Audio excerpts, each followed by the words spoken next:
At that time Herod the Tetrarch heard the reports about Jesus, and he said to his attendants, "This is John the Baptist. He has risen from the dead. That is why miraculous powers are at work in him."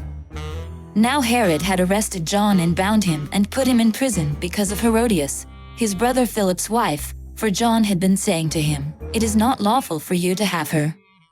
Herod wanted to kill John, but he was afraid of the people, because they considered John a prophet.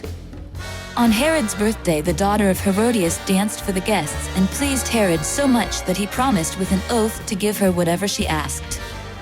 Prompted by her mother, she said, "Give me here on a platter the head of John the Baptist." The king was distressed, but because of his oaths and his dinner guests, he ordered that her request be granted and had John beheaded in the prison.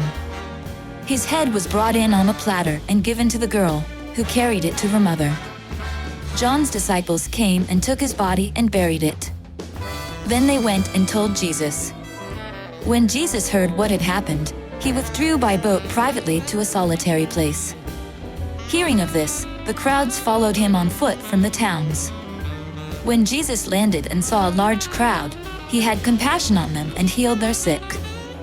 As evening approached, the disciples came to him and said, "This is a remote place, and it's already getting late. Send the crowds away, so they can go to the villages and buy themselves some food."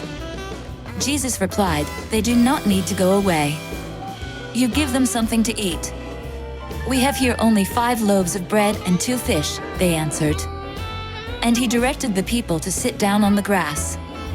Taking the 5 loaves and the 2 fish and looking up to heaven, he gave thanks and broke the loaves.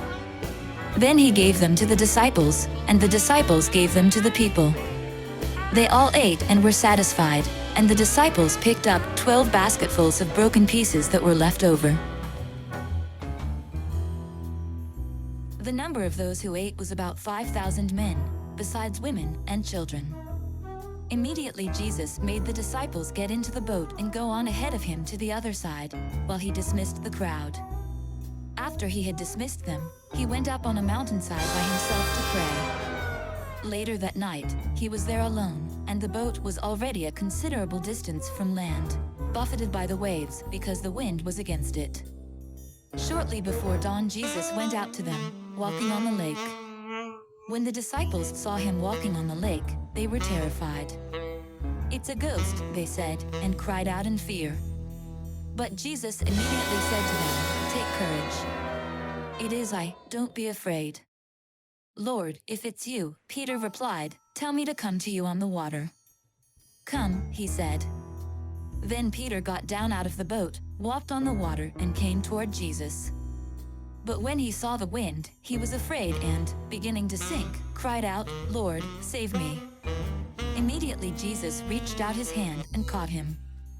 "You of little faith," he said, "why did you doubt?" And when they climbed into the boat, the wind died down.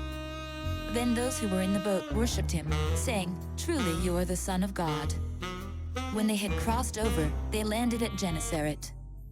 And when the men of that place recognized Jesus, they sent word to all the surrounding country. People brought all their sick to him and begged him to let the sick just touch the edge of his cloak, and all who touched it were healed.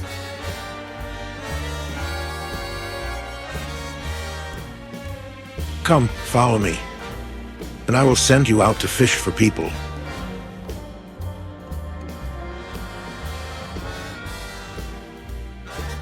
May the blessings of Almighty Father, His Son, and the Holy Spirit be with you and your family throughout eternity.